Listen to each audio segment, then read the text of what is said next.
Hello and welcome everyone. This is Utkarsh Raj from IT Roorkee.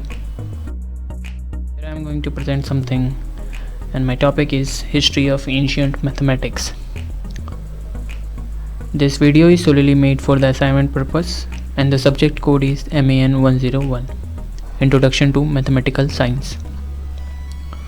This is presented by Utkarsh Raj, enrollment number 2031-2039, and the department is Mathematics. So let us begin. A brief history of mathematics. What I had done, I just divided the periods into several parts so that we can have a good look on the history of mathematics, or you can say to have just a good understanding. So the first part, or you can say the first period, is ancient period. Then after we will go for Greek period, then Hindu-Arabic period, then the period of transmission. It is very important period, you can say, like in which the mathematics from several parts of the world spread throughout all over the world. It means it becomes a universal kind of thing. Then after we will have a look on early modern period. Then with short glimpse of modern period we will end this video. Ancient period. It is from 3000 BC to 260 AD, although it is just an approximate data. But one thing for sure, that history is not accurate every time. So it is just an accurate data. So you can say like two major thing happens in the ancient period. The first thing was development of numeration system, like all the numeration, number system and arithmetic techniques, all those things came into the role. Then after practical measurement techniques, geometry, astronomy, all those things were highlighted. So in the development of numeration system, you can say the basic, or you can say the fundamental thing happens in the mathematical world. It was considered as like the basic of mathematics, base of mathematics. Thereafter the creation of arithmetic tools, lookup tables, the abacus and all other calculation tools came into that. You can say that as the complexity of human life increases, like as the life become complex more and more, then the needs, or you can say requirement of mathematical tools, mathematical techniques, all those things required by our ancient civilization. Then after practical measurement, geometry and astronomy. So the measurement units devised to quantify distance, area, volume and time. So like for trading, you can say like for trading we have to quantify something. For traveling we have to measure some distance, some volume, and also the time is also a very important factor, which also creates so many mathematical formulas. Then after geometric reasoning used to measure distance indirectly, like the traveling system, or you can say the transport system, was not very much fast at that period of time. So without traveling so much, without going along the path so much, how to measure the distance, like how to measure the height of a building without actually measuring through a tape or inch. So all this geometrical reasoning was actually highlighted at that period of time. Then the calendar, a big invention you can say in human life that we are using till today since the ancient time, invented to predict seasons, astronomical event, all those things. Then geometrical forms and patterns appear in art and architecture. So as far as like signs and symbols, all those things like about to come, started to come in this period. So all those geometrical forms and patterns, like they started to consider some fixed pattern to denote something, like all those things started to come in ancient period at that period of time. Then the practical mathematics. As the ancient civilization developed, the need for practical mathematics increased. They required numeration system and arithmetic techniques for trade. The trade, you can say the basic thing happens, the basic fundamental thing we are doing in our day-to-day life, trading. Then the measurement strategies for construction. Yes, the construction was also a need, or you can say a basic requirement for the human being at that period of time. Like they were started to create the home shelter where they can live, or where they can continue their life. Then the astronomical calculation to track seasons and cosmic cycle. It is very important also, like as the curiosity to learn about the astronomy. So it begins like how the sun is revolving around the sun, how the earth is revolving around the sun, and how to measure a distance, how to measure something a big large distance, how to measure the distance from earth to moon, all those things. As the curiosity of life increases, or as the curiosity towards astronomy increases, so all these factors started to came into the role. So you can say as the practicals at that period of time, all the mathematics were practical thing. Like as the practical requirement increases, the mathematics came into the role. Babylonian numerals, it was you can say the most, or you can say the oldest numeral system we have in mathematics. The Babylonian tablet Plimpton 322. This mathematical tablet was recovered from an unknown place in the Iraqi desert. It was written originally sometime around 1800 BC. The tablet presents a list of Pythagorean triplet written in Babylonian numerals. So what is Babylonian numerals? We will learn in the upcoming slide. So this numeration system uses only two symbols and the base of 60. Can you imagine, like using only two symbols, they were started to represent a big number. So it was also you can say a great invention at that period of time. So it was the oldest thing that we have in our scriptures, the Babylonian tablet. So let's see what is this Babylonian numerals. So the Babylonian numeral system is based on power of 60, or it is also known as sexagesimal system. There are only two symbols used in this, like one symbol represent only 1 and other symbol represent 10. So like base of 60, so the base of 60 we will understand further. So small number are represented much like Egyptian system. So like repeating the same symbol, like if we want to represent 2, then repeating the symbol 1 2 times. Then similarly if you want to represent 3, then repeating the symbol of 1 3 times. So like repeating some symbols, we can easily represent the small numbers using the two symbols. So it was like easy tasks in the small number, but to represent large number, use of several groups of symbols separated by spaces, and multiply the value of these groups by increasing power of 60. So like you can consider, like for better understanding, I will explain with an example. Like in today's life we are representing 123, like how 123 is represented. So we can write 123 is like 3 into 10 raised to the power 0 plus 2 into 10 raised to the power 1 plus 1 into 10 raised to the power 2. So likewise we are representing 123 with the increasing base of 10. Similarly at that period of time they were using a groups of symbol, given that the spaces between them, like here you can see in the bottom, like there is 3 group of symbol. Like first group of symbol represent 2, 1 and 1. Then the second group of symbol represent 31, like 10 10 10 plus 1 31. Then the third group of symbol represent 23, like 2 10 10 and 1 2 3 3 23. So what this whole group represent, like what this whole system represent? So the whole system represent 23 into 60 raised to the power 0 plus 31 into 60 raised to the power 1 plus 2 into 60 raised to the power 2. So likewise adding all these three numbers, whatever is the result, that result, or you can say that number is represented by this system. So actually, or you can say you are thinking also like how difficult it is to represent like big number using only two symbols and the base of 60. And one more drawback was like the space. Sometimes space may be seen by some other person, or sometimes may not be seen.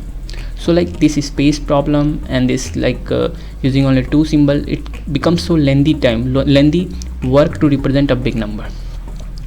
So this could be the drawback of this Babylonian numeral system. Then we have calculating devices. So at that period of time, how they were started to calculate without pen and paper. So Babylonian marble counting board around 300 BC. Then Roman bronze pocket abacus. Like when they don't have pen or paper, then they started to calculate some small operation through abacus. Like you can say the abacus is the predominant species of calculator. Then Chinese wooden abacus. So like you can say at different part of the world they were using different types of abacus to calculate small calculations. Then now at the end of we have gone through the ancient period, in which the basic thing happened, like fundamental things, numeration system and all those geometrical factors, like all those things happens only when we required something, like all the as the requirement of human life increases, we developed, or we can say we invented the mathematical techniques. But what happens in the Greek period, let us see. So the Greek period, it was from 600 BC to 450 AD, although it is an approximate data. So Greek logic and philosophy. Greek philosopher promoted logical rational explanation of natural phenomena.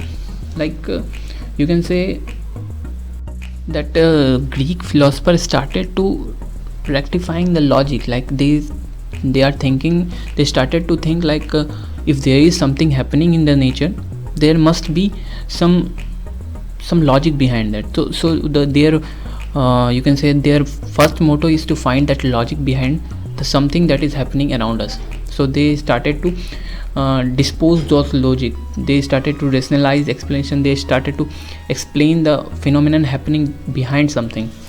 So all those things happens in the Greek logic and philosophy period. Then the school of logic, science and mathematics are established just to promote the study of logical science. They started to establish some schools. Then mathematics is used as more than a tool to solve problem, it seems as a means to understand divine law. Like as we are explaining nature with the help of mathematics, so it's just not limited to the practical problems. It started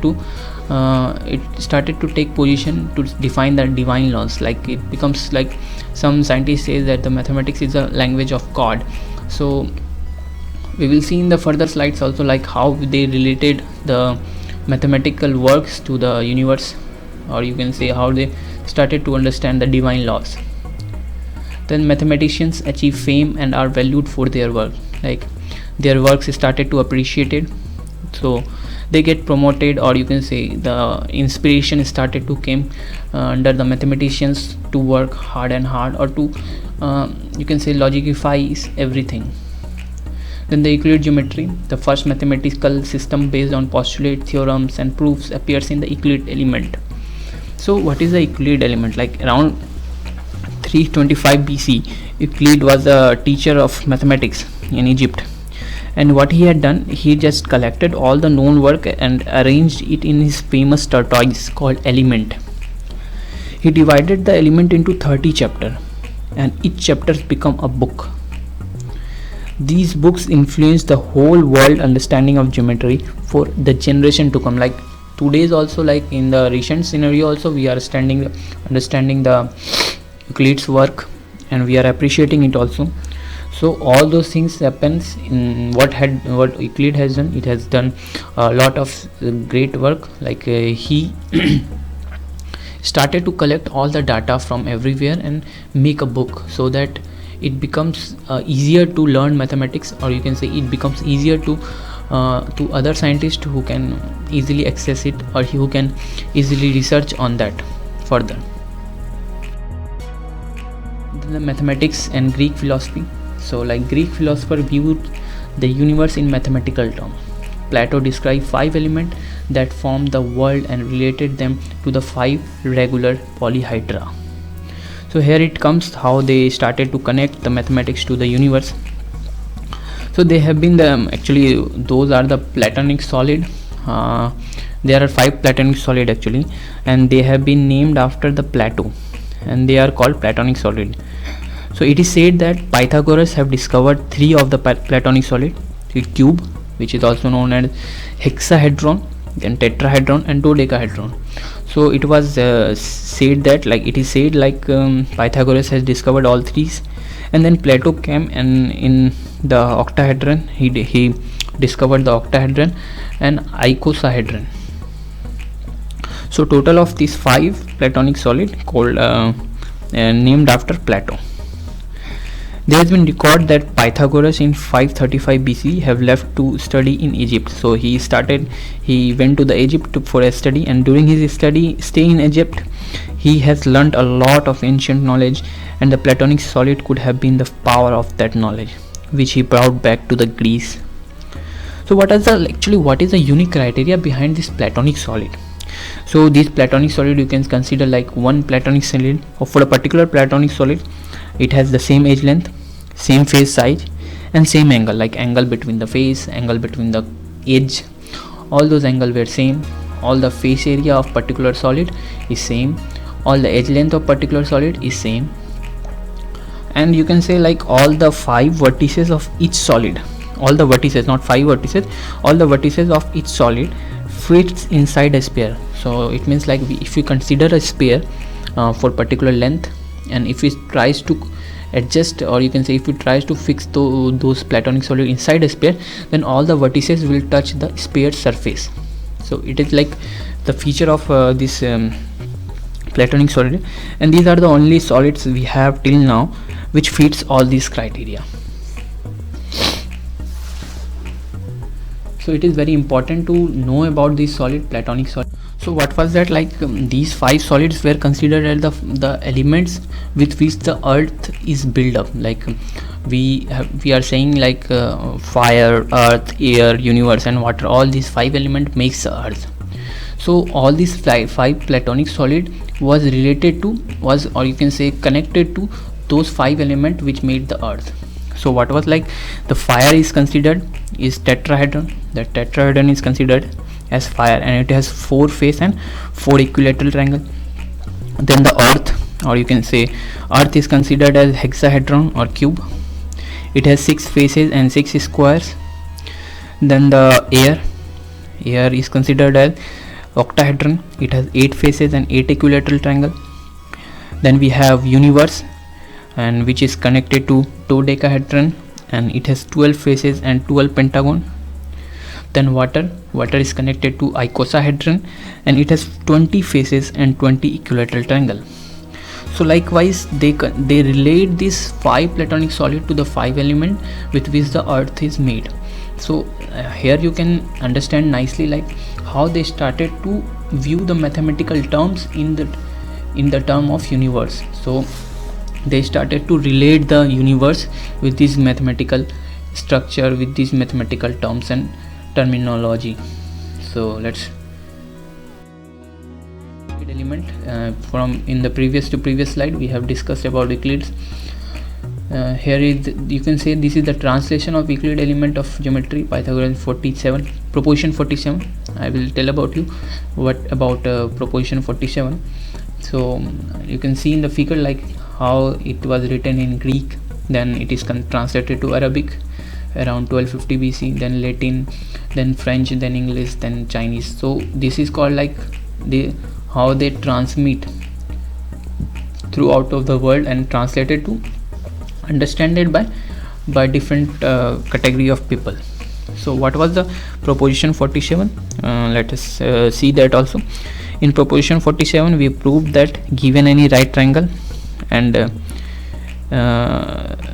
the square opposite to the right angle, the square that is opposite to the right angle is always congruent to the sum of the other two square. So you can say like in the first figure you can see the big square which is just opposite to the right angle.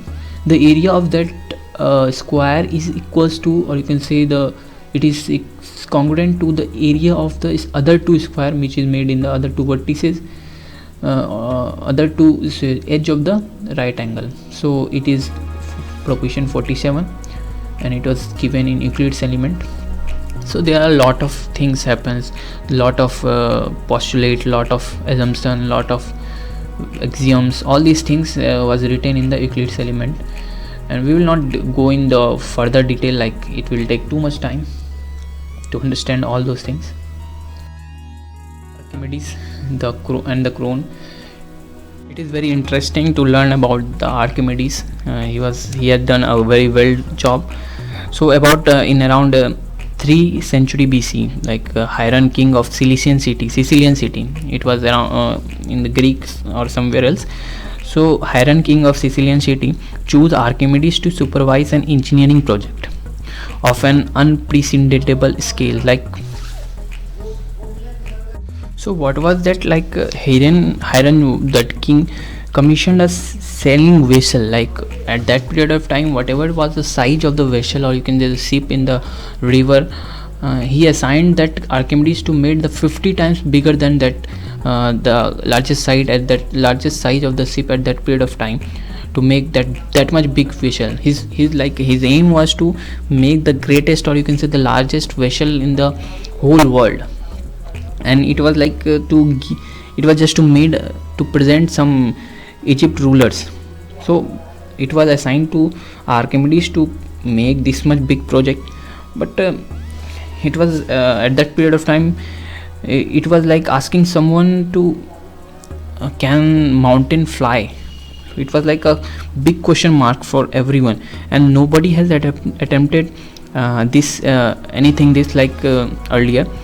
So but for Archimedes it was a good opportunity to express something, so he hasn't lose that hope. And one day, or you can say perhaps he was sitting in the bath house one day and wondering about how a heavy bathtub can float. So suddenly a inspiration came to him, and suddenly an idea came to him, and he started like eureka, I found something. He started everywhere, he started crying everywhere. Then at the end a law came, or you can say a principle came, and it was like an object partially or fully immersed in a fluid is buoyed up by a force equals to the weight of fluid displaced by the object. So this is the law of buoyancy, and this is like and after this law, Archimedes has created that much big ship, and this extraordinary vessel was like Titanic of, you can say, the Titanic of the ancient world. So thanks to Archimedes, he has done a lot of great job, and till now, like in our marine system, we are using this principle, Archimedes principle, just to solve or just to construct a big large ship. So it is like the end of the Greek period.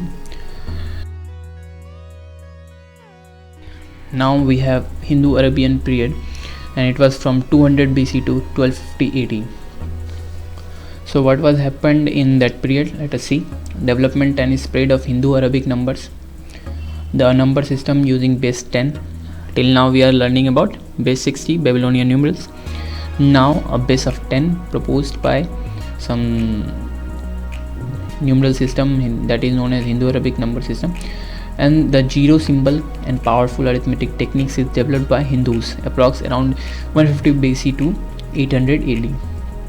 The Hindu numeration system is adopted by Arabs and spread throughout their sphere of influence. What was that Hindu-Arabic system, or you can say Hindu-Arabic numeral system? So the Arabic numerals are of the 10 digits. The 10 digit that we are using now, that was made at that period of time. So Arab called the system Hindu numerals, referring to the origin in India. So because those system was origined from India, that's why those Arab referred that as Hindu-Arabic number system. This system was developed actually by Indian mathematics. So the digit 1 to 9 evolved from Brahmi numerals. So at that period of time, Brahmi numerals you can say the system was in Brahmi numerals was used in somewhere around central India, Gwalior, around Gwalior. In the Gwalior 9th century, this Brahmi numerals was developed, and they were started to using these numerals with the base 10. So it is considered as an important milestone in the development of mathematics. So you can say the symbol that we are having till now, or you can say that the symbol we are using now, that is a part of that Brahmi numerals that was originated in India around Gwalior or somewhere else.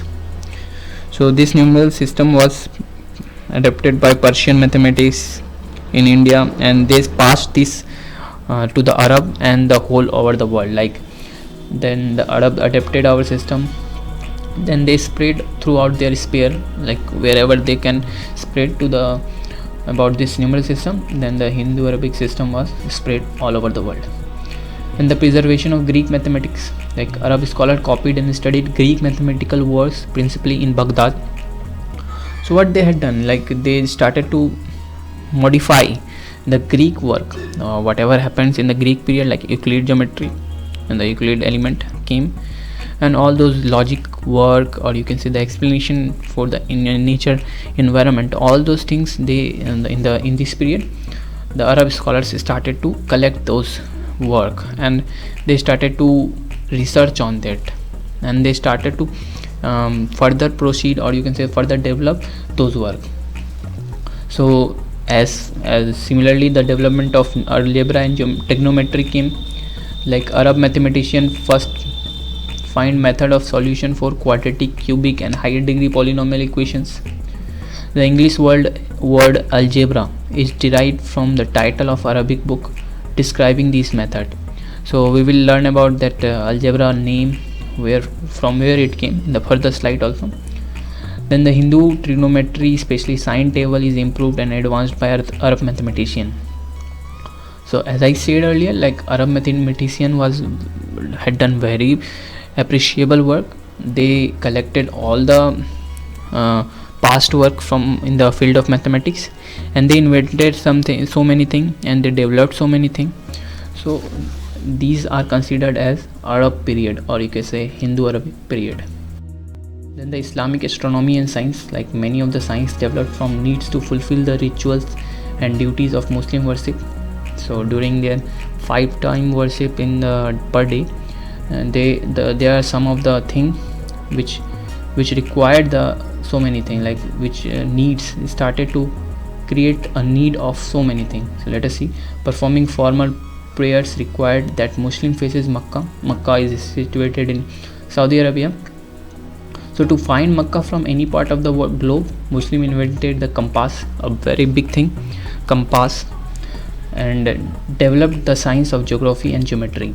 So then the geometry, you can say the geography, the study of earth started to come, like from every corner of the world, how can we locate the Makkah, or how can we select the direction. So this invented the compass.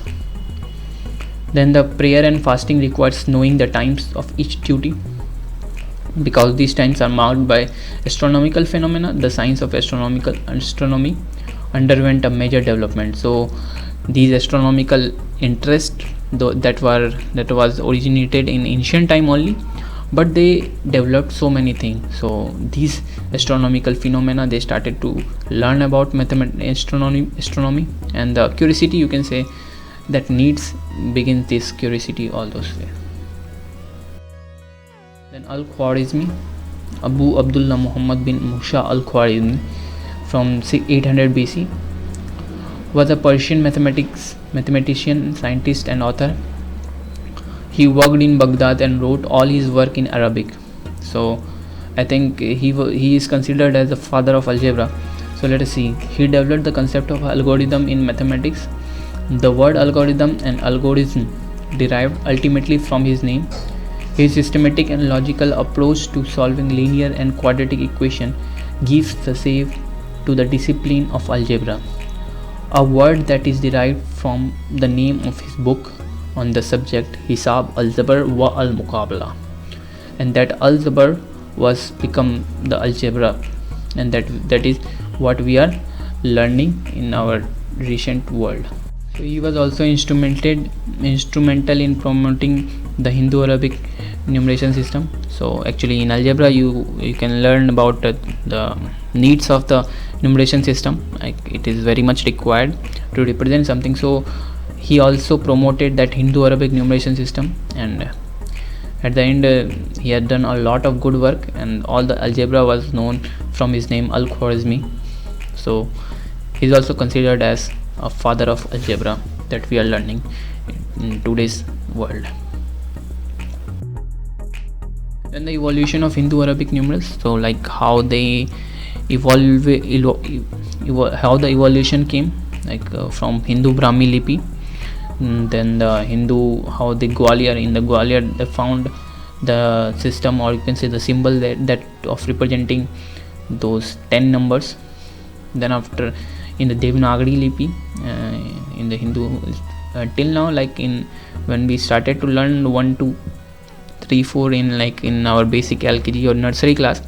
So if there is somewhere in Hindi medium classes, then that Hindu Devanagari Lipi is also used till now. Then in West Arabic, how they started to write in West Arabic. Then the East Arabic system.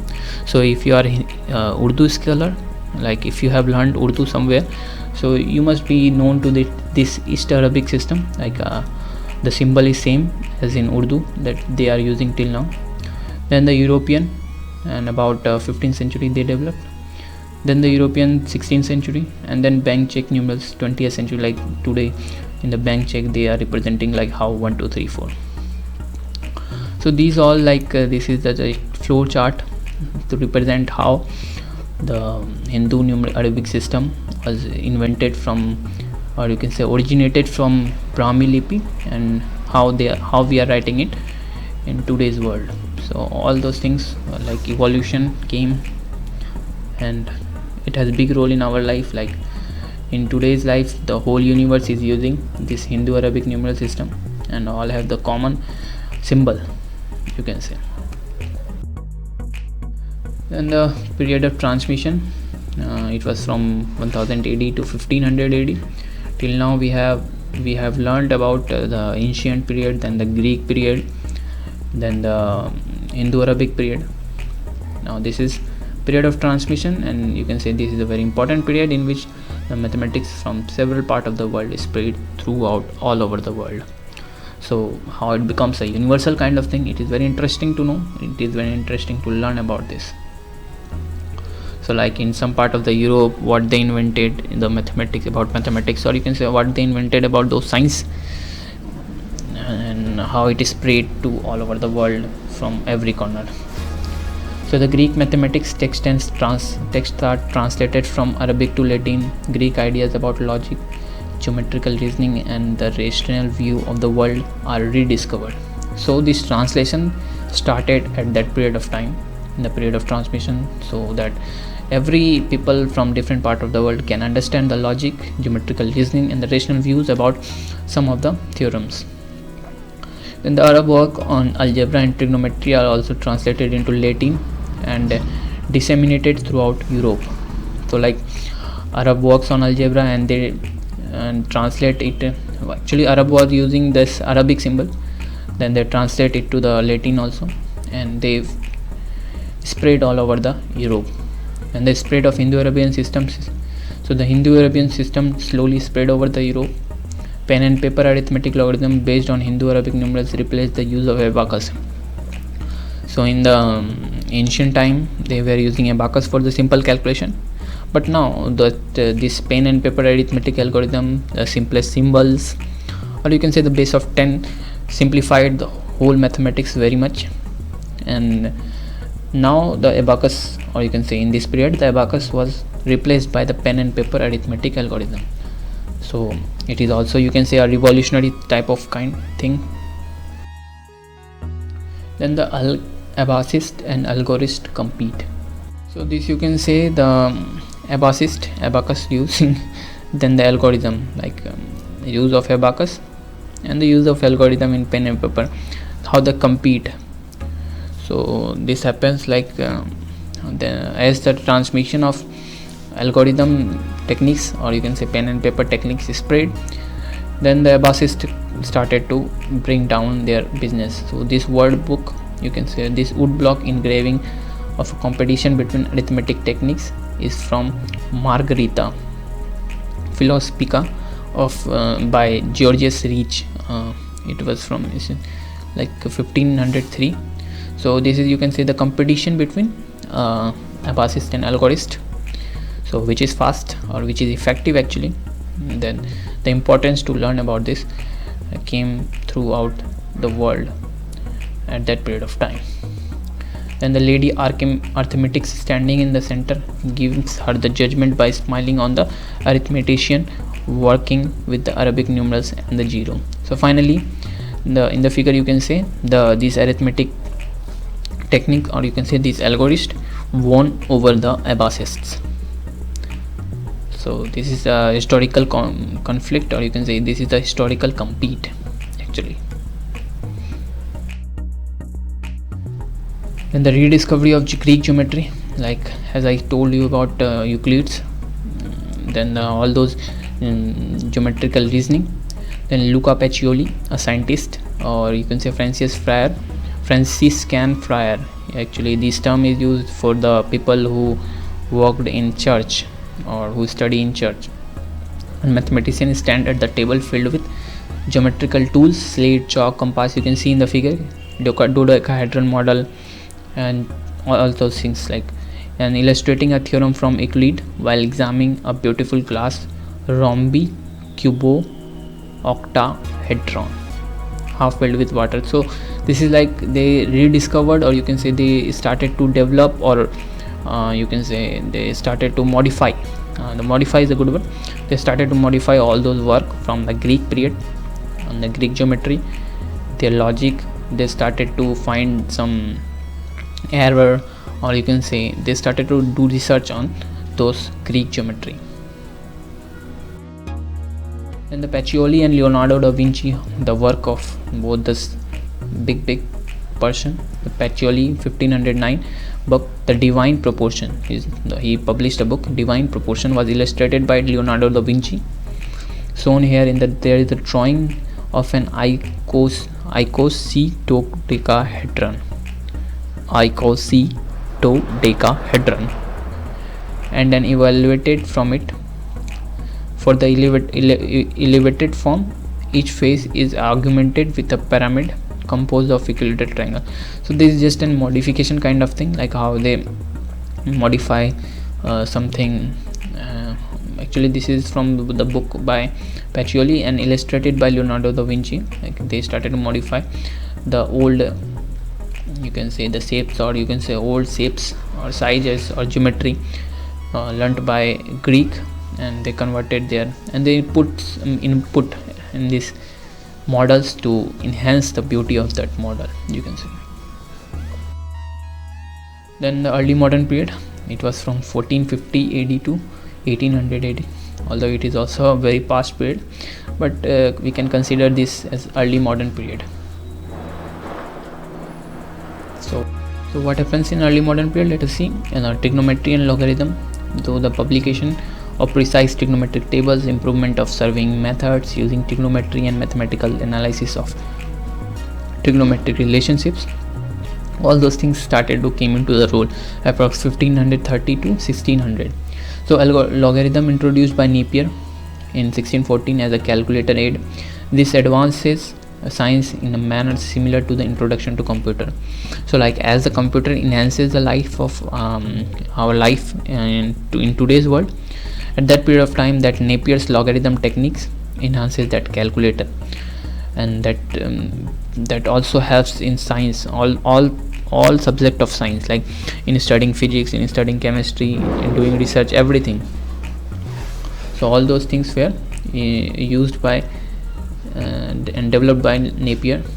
And the symbolic algebra and analytic geometry, development of symbolic algebra principally by French mathematics White and Descartes.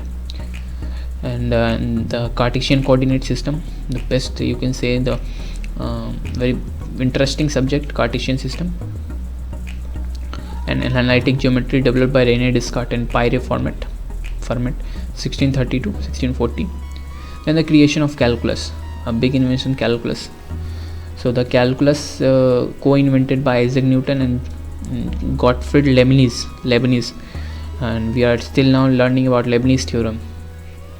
So the major idea of the calculus expanded and refined by others, especially the Bernoulli family and the Leonardo Euler, approx 1660 to 1750 AD. So what was happening, like as the creation of calculus happens, and those new ideas were added to that calculus, and it expanded very much. Like it was not limited to Isaac Newton, it was expanded by Leibniz, it was expanded by Bernoulli, expanded by Euler. So all the scientists put their work in the calculus and started to rationalize very much things. So the logic and all those things came into the role at that period of time.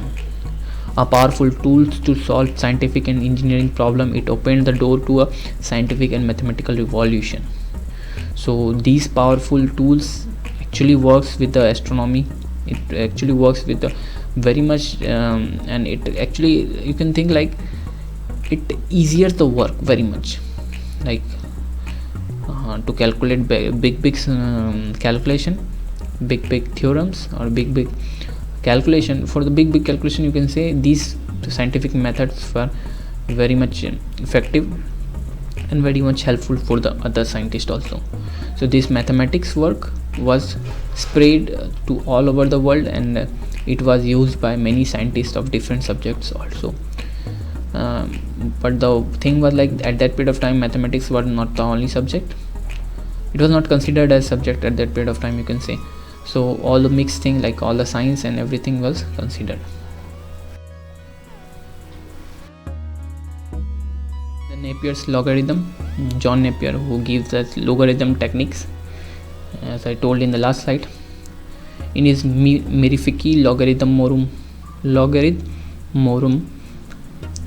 Canonis Descripto, actually this is the name of book, I can't pronounce it nicely. The Scottish nobleman John Napier introduced the concept of logarithm as an aid of calculation. So his work actually helped a lot in easing the calculation. So the calculation become very easy after this Napier's logarithm. Newton's principle and the Kepler's law proved.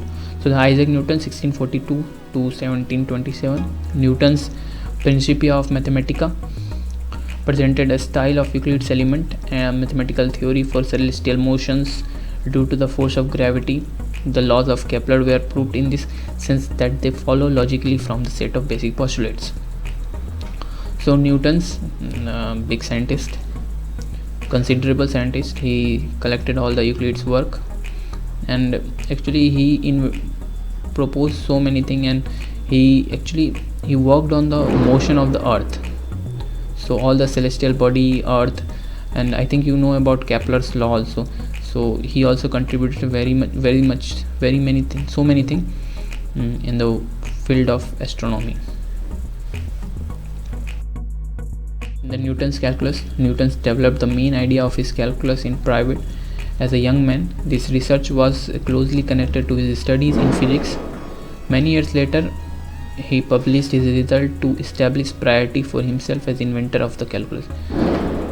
So its calculus was very big, you can say, like it was very much interesting thing. Like somebody says that in the calculus was dreamed by Newton's, like in some night, or you can say in one night, Newton dreamed about calculus, and the very next day he write all the calculus, like all 90%, or you can say 80% of the calculus was written in a one day. And it is something like miracle kind of thing happens in the mathematical life. Then at the end, as I told, like this is just a history. So the modern period, this is the modern period, like from 1800 AD to present, like till now this period is going on, so we cannot consider it as a big history. So some part of this modern period is also related to the history of the mathematics. So the non-Euclid geometry, like till now we are studying about Euclid geometry, but non-Euclid geometry, what was geometry, you can say after that Euclid works.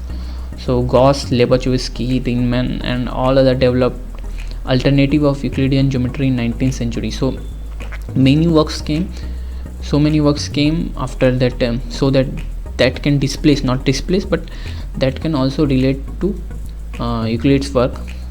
So the new geometrics inspire modern theories of higher dimensional spaces, gravitation, space curvature and nuclear physics. You can say this geometry also helps in you can say the measuring of the radius of the earth, you can say a big celestial thing.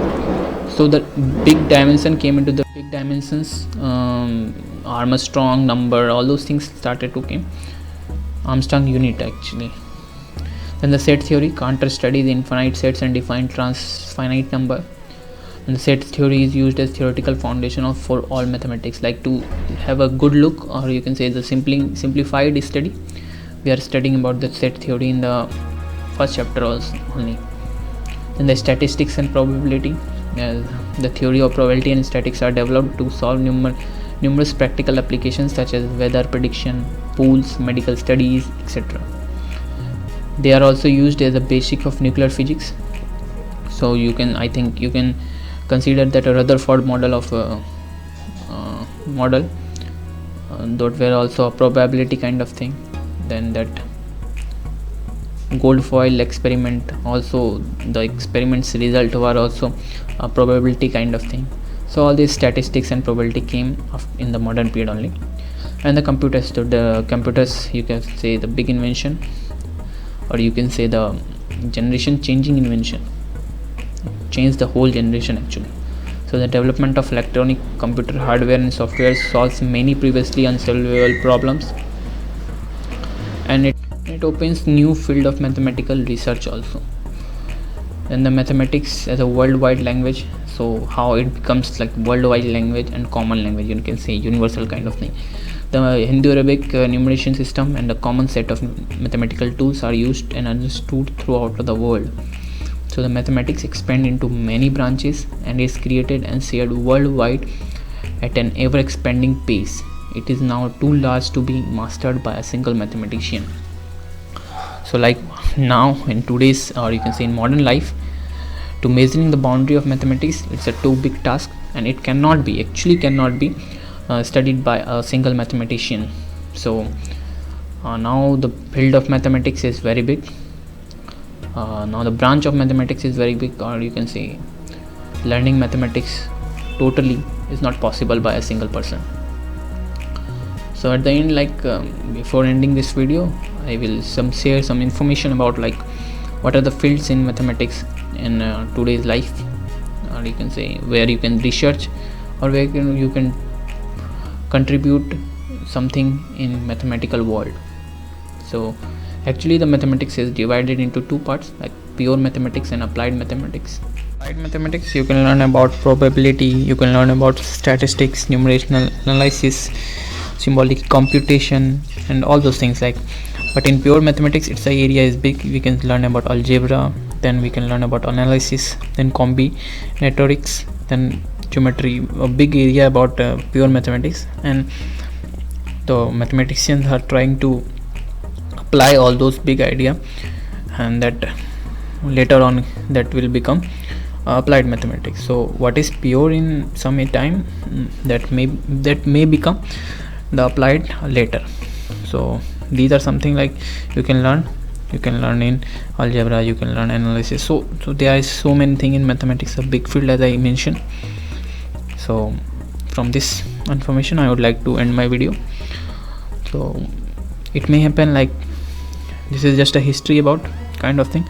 So it may happen the information provided by me or data provided by me may not be accurate, so please pardon me, and thank you for watching. Thank you everyone.